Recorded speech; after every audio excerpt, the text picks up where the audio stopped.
Petite sœur, c'est à toi que je m'adresse aujourd'hui. Je sais que très souvent je parle aux hommes pour les encourager parce que vous n'écoutez pas. Généralement, vous n'écoutez pas, vous êtes très têtus, beaucoup sont mal polis, ce n'est pas de votre faute. Ok.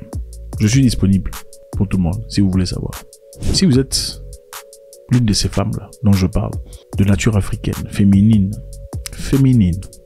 une femme féminine n'ayant pas d'énergie masculine, une femme féminine n'ayant pas d'énergie masculine. Vous êtes une femme qui veut l'avenir. Vous n'êtes pas une femme indépendante. Ça, c'est pas pour les femmes indépendantes. C'est pas pour les femmes indépendantes. Okay. On a aussi des messages pour les femmes indépendantes. Ça, c'est pas pour les femmes indépendantes. Ça, ce sont les femmes qui reconnaissent qu'elles sont dépendantes. C'est-à-dire, malgré son argent, elle est dépendante. L'indépendance des femmes vient avec beaucoup de problèmes. Bon, ce n'est pas notre sujet d'aujourd'hui. Il faut être libre. Il faut faire l'école. Il faut avoir de l'argent. Mais tu peux avoir de l'argent et ne pas être indépendant. Oui, on peut avoir de l'argent.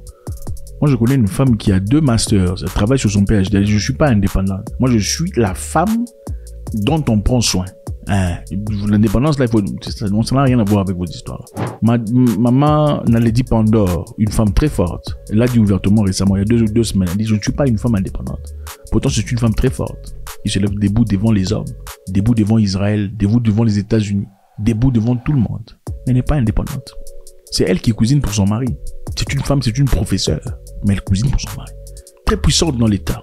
Margaret Thatcher est une femme très puissante. Elle n'avait pas, les hommes tremblaient devant elle. Mais devant son mari, elle était femme. Elle avait dit, aucune personne d'autre ne peut cuisiner pour mon mari. Ce n'était pas une femme indépendante.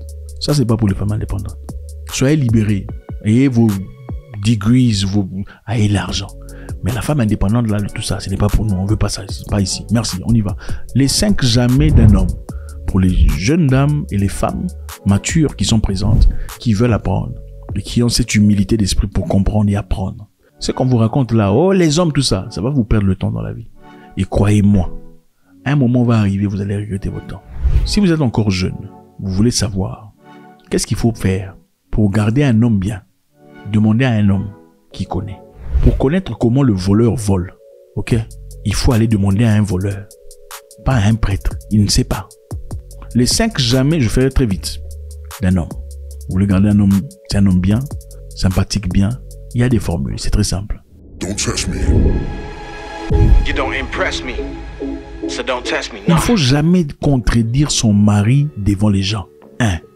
Jamais contredire son homme devant les gens. Lui, il dit ça, tu le contredis. Il ne faut jamais faire ça. À moins que ça ne soit dans un paramétrage familial. Vous êtes la famille, vous êtes très proches. C'est le grand frère, vous êtes dans la maison du grand frère de votre mari. Tu peux le contredire, il n'y a pas de souci. Vous êtes dans la maison du petit frère de votre mari, sa sœur, il n'y a pas de problème. Vous êtes chez ses parents, il n'y a pas de problème. Dès que vous sortez de ces cercles-là, vous allez chez les amis. Gardez-vous de contredire votre mari. À moins que ce soit des amis très proches. Très proches. Ils ont fait l'école depuis l'école maternelle. C'est vraiment son pote dedans. Là, c'est bon. Mais c'est un ami de l'école. Un ami du boulot, un collègue du boulot, un ami d'organisation. On vous invite à la maison, tu commences à contredire ton mari, même s'il fait des erreurs, tu vas créer quelque chose de négatif. Les hommes, malheureusement, la plupart en tout cas, il peut avoir tort. Mais ce n'est pas le message que tu passes qui est important. C'est ta façon d'aborder le message que tu passes qui est plus important. Si monsieur est en train de se tromper, tu le touches comme ça. Je pense que là-bas, il faut revoir. Tu le touches comme ça. Il comprend que tu le signales. Ce n'est pas non, ce n'est pas comme ça, toi aussi. Un homme, quand tu dis ça, il a l'impression que tu le fais passer pour un abruti. Il n'est pas intelligent. Ne t'en fais pas, il va réagir directement. Il va te dire, si pas toi aussi tu penses, donc toi tu penses que tu connais. Il faut éviter. Éviter de contredire votre homme devant les gens. Il est en train de dire quelque chose à quelqu'un avec qui il faut éviter de le contredire en public.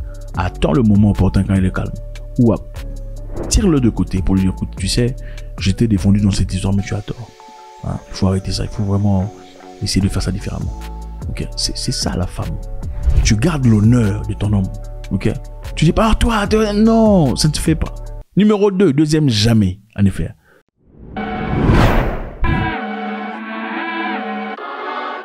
Il ne faut jamais se fâcher devant ton mari, devant les gens ou ton homme. Jamais. Il faut jamais faire ça en public.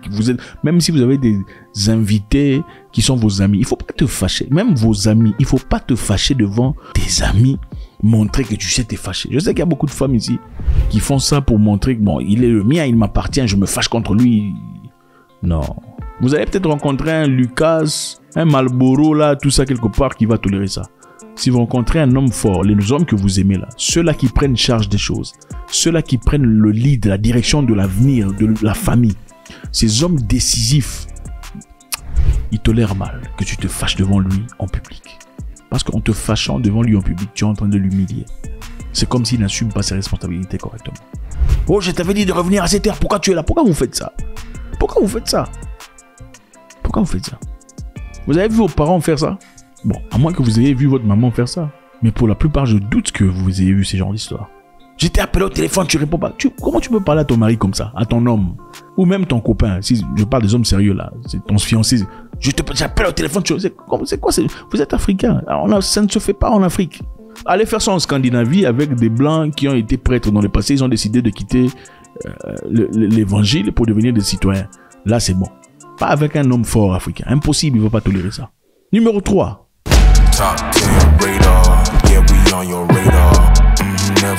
Il faut jamais lui faire des corrections en public.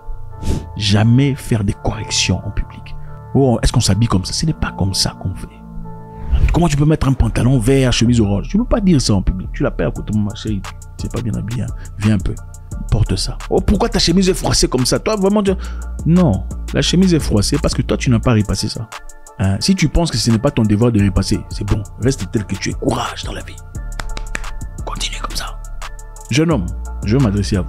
Si tu n'as jamais rencontré une femme où tu te laves, tu es en train de te laver, elle prend ta chemise et commence à repasser. Tu n'as pas encore rencontré femme. Sans que tu ne lui dises. Toi, tu vas dans la douche pour te laver. Elle prend ta chemise, elle commence à repasser ça. Mais c'est une femme très bien éduquée qui a peut-être 2 ou 3 masters. Bon, 3 c'est peut-être exagéré. 2 masters. C'est une femme bien située en société. Elle a sa vie, elle a sa maison, elle a sa belle voiture, elle a son salaire. Elle s'en fout de ce que tu peux lui apporter. Mais toi, tu entres en douche, elle va prendre ta chemise, tu sors, tu la trouves en train de repasser. Tu n'as pas encore rencontré une femme. Faut pas vous couper les pieds. Oh, moi, je ne fais pas de... Écoutez, il y a beaucoup de femmes sur... Excusez-moi, le message c'était pour les femmes. Jamais corriger monsieur en public. Si la chemise est sale, prenez la chemise, montrez au monsieur. C'est comme ça qu'on fait. Même si je suis pas là, il faut pas mettre des chemises comme ça. Parce que quelqu'un d'intelligent disait, on reconnaît la femme d'un homme à travers la chemise de son mari.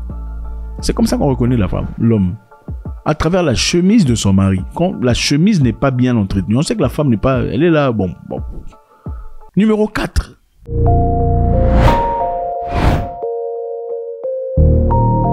Jamais lui dire de faire comme un autre homme. Ça, c'est la cata. Il ne faut jamais dire à votre homme de faire comme un autre homme que vous aviez vu quelque part là-bas. Ça ne va jamais passer. Il va se fâcher contre vous. Ok, trouvez les mots nécessaires. Tu vois, je pense qu'on a des efforts à fournir. Je pense qu'on peut faire ça, on peut faire ça. Jamais lui dire, tu vois, il faut faire comme lui. Tu vois, lui, comment il fait pour sa femme. Jamais, jamais. Aucun, même l'homme le plus petit, jamais il ne peut vouloir être comparé à un autre homme. Jamais de la vie. Oh, tu vois, il faut t'habiller comme lui. Même si le monsieur s'habille très bien. C'est très bien, bravo, il s'habille très bien. Ah, j'aime bien comment il s'habille, hein. D'accord. Là, si vous passez un message, j'aime bien comment il s'habille. Ah, vous passez un message. Oh non, il faut t'habiller comme lui. Oh, tu vois lui. Jamais. Regardez, il va te demander d'aller épouser les messieurs là. Au lieu de t'écouter, tu auras l'effet contraire. Il te demande, tu sais, ok. C'est-à-dire que toi, tu aimes ces messieurs là. Ah, il faut être malin et sage. Arrêtez de crier, de sautiller, lèvres droite 4. Ah, dans 7 ans, vous allez regretter ces vidéos que vous regardez ici. Oh, vous pensez que moi je suis macho. Moi, je n'ai rien à foutre de tout ça. Hein? Je parle à ces jeunes dames qui veulent avancer. Numéro 5 pour finir.